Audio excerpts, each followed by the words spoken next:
Tonight on CTV, we look into the bias-motivated incidents around campus. We interview CSU Police Chief Scott Harris. We'll discuss new ASCSU bills and have a live interview with ASCSU's Connor Cheadle. All that and more from the people you know, starting now on CTV.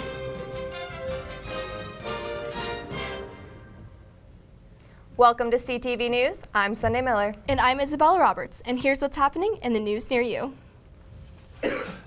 From the paper mache noose hanging in Newsom Hall to posters associated with white supremacy removed from Clark C, and now anti-Muslim rhetoric in University Village.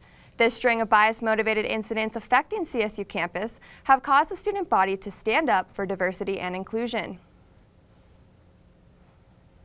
During the past few weeks, there have been 5 anti-Muslim incidents directed towards residents and staff at University Village. Bias-motivated incidents have unfortunately become a reoccurring theme on CSU campus, and students are feeling the impact.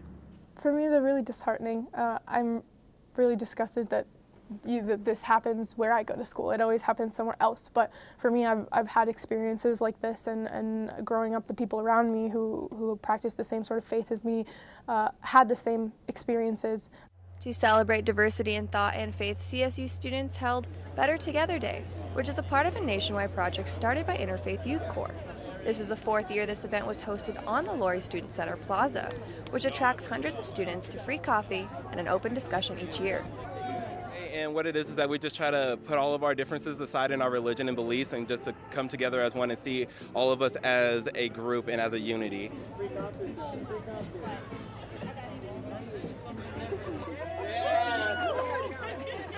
Campus this semester, there's been different incidents targeted against different minorities. I think this is an important way for us to have awareness of cultures that are different and have those conversations.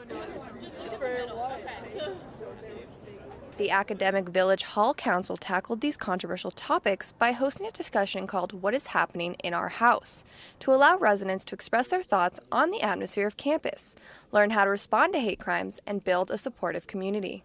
Because that is happening, and I think that's where the power of all of us sharing our personal experiences. If you have encountered discrimination of any kind, at some point sharing that is impactful. I'm a pastor, and so when coming from the interesting background that I do feel like I need to be an advocate for that, because I'm the only one who can speak for my personal experience. So I'd rather I speak for it than someone like mumble the words about it.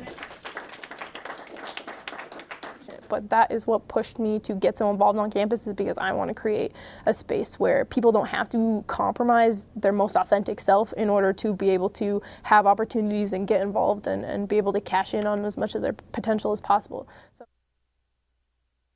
Anyone who witnesses bias incidents are urged to call CSU PD at 970-491-6425.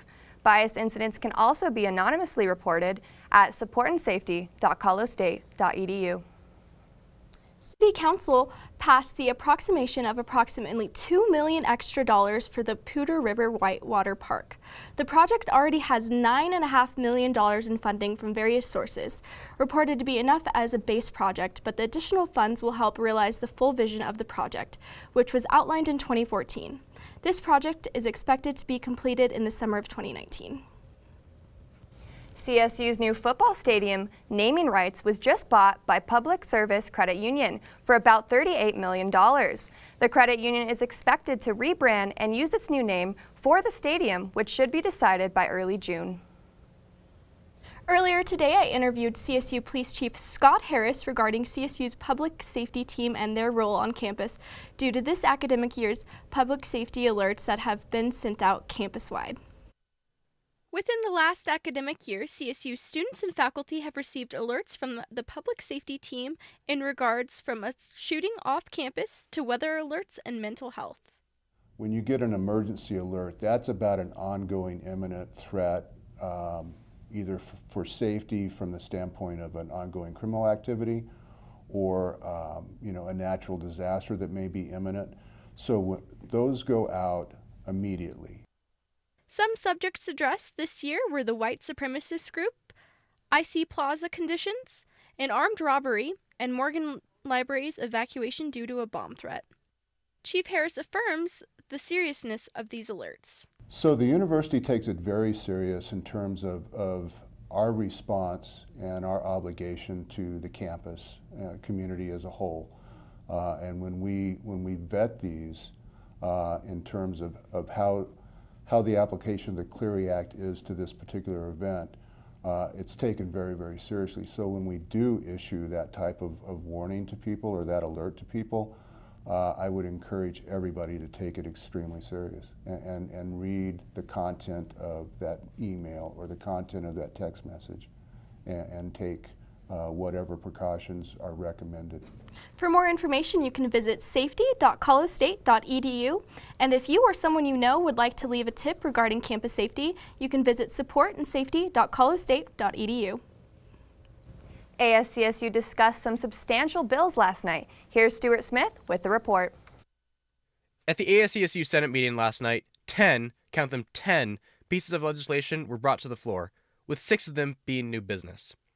The key ones were these 3, on student fee increases, ASCSU's new constitution, and a joint declaration with the Residence Hall Association to support growing the university's response to hate and bias-motivated incidents on campus. 4 of these were approved last night, including the executive job descriptions, the Constitution, we unanimously have a new Constitution. Hooray! and a Lex in support of CU Boulder's student government, which has clashed with their administration this month. What's a Lex? Is a combination of a bill and a resolution. So instead of having to pass each one separately, you can do it this way. The student fee increases that were proposed will be voted on next week and are 1.56% higher than this year for full-time on-campus students. We worked really hard to make sure that we were very cooperative and kept the lines of communication open. That was my goal. While most requests for increases were approved due to minimum wage hikes, a request by ASCSU to lower the student fees for their organization by $1 was rejected. Instead of doing a decrease now by only $1 and then coming back and asking for an increase at a later time. For CTV 11, I'm Stuart Smith. We have with us our ASCSU reporter, Stuart Smith. So Stuart, tell me, what were the highlights last night? So the main thing that I really got out of that was that student fees are probably going to be increased. ASCSU still has to vote on that, but there's been some proposals for that. The average full-time on-campus fees are going to go up by around just under $19. In total, people will be paying around $1,200 if they're full-time on-campus students, $480 if they're full-time off-campus, just over $300 if they're part-time on-campus, and then part-time off-campus students are going to be paying just over $200. Wow, so definitely a lot covered last night. Yeah, it's just about 1.5% increase then from last year, or from this year, actually. Okay, great. Thanks for letting us know. Well, we are going to break, but stay tuned for an interview with ASCSU's Connor Cheadle after this.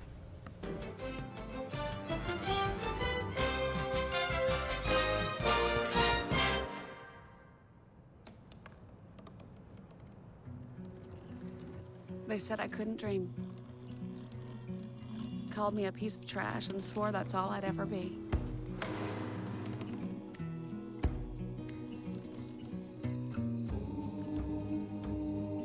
Said a bottle couldn't see the ocean.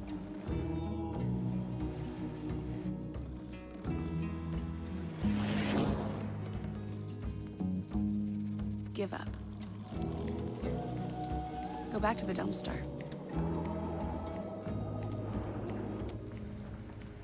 But I didn't listen. I made my way.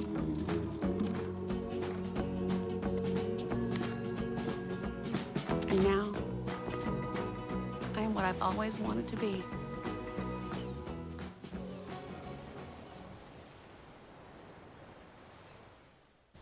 We have with us here Connor Cheadle, who is a senator for ASCSU, and he's the man who wrote most of the ASCSU Constitution. So, Connor, what was the reasoning for writing this new Constitution? Yeah, so for the past 3 administrations in ASCSU, we've had a lot of issues with the Constitution, and we've come under a lot of criticism for focusing internally.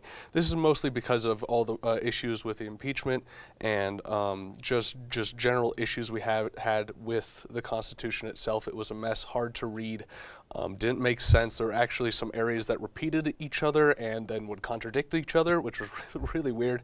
So I took it upon myself to rewrite the thing. This had been attempted a couple of years ago with the Sidoriak administration when they had the Constitutional Task Force. That ultimately failed due to partisan infighting. And to be honest, the unanimous vote last night was something that was incredible to me. I would never have guessed a year ago when I was thinking about writing this thing that it would have passed unanimously this way. That really shows that ASCSU, in terms of the Senate, was able to come together and really make an incredible document so ASCSU can continue to function like an incredible student government that we are. Okay. During some of the Senate meetings that I attended, there were definitely some like debates about what kind of things went on in the going in the Constitution. How do you guys get around that kind of thing? I mean, we just debate. One of the big points in the Constitution was the Speaker of the Senate. As you know, last year we created the Speaker of the Senate position to run the Senate itself. And the issue with that was, do we elect it internally or do we have the students elect the Speaker of the Senate? And what happened last year is that we had come up with a compromise that the Senate would ratify the Speaker of the Senate and the students would also elect them. So that was re-implemented into this Constitution. We have this what's called the Speaker of the Senate compromise. So ASCSU basically vets the candidates for Speaker of the Senate, make sure they're qualified to run the Senate, and then they go forward in the general election and things like that. Yeah. There were some changes to the impeachment process too. I know that the actual CSU administration got involved in that somewhat. What kind of things did you, or what kind of changes did you make in that? Yeah, so that was an adventure. I spent much of this last semester in general counsel talking with all the lawyers and dealing with this. But basically what they needed was for impeachment to be moved from ASCSU into OEO and the Student Resolution Center. So right now we have the process that we, say you and I have a conflict, we can take that to Student Resolution Center. That's the same thing, is that they made it just through the standard channels of student conflict and stuff like that. Okay. Yeah. What other specific changes were made? Like, I know that it was kind of just like cleaning it up, and then those two things. Was there anything else? Well, there's a lot of power balancing going on here. The things were vague and not really understood. We very well clarified that the Senate is the legislative body of ASCSU. Everything new and all that should go through the Senate, and the executive runs the programming and things like this. It very distinctively sets those power boundaries and makes us a very democratic institution. Okay, cool. Well, thank you for coming on. That's all we have for news. Stay tuned for weather, sports, and entertainment right after this.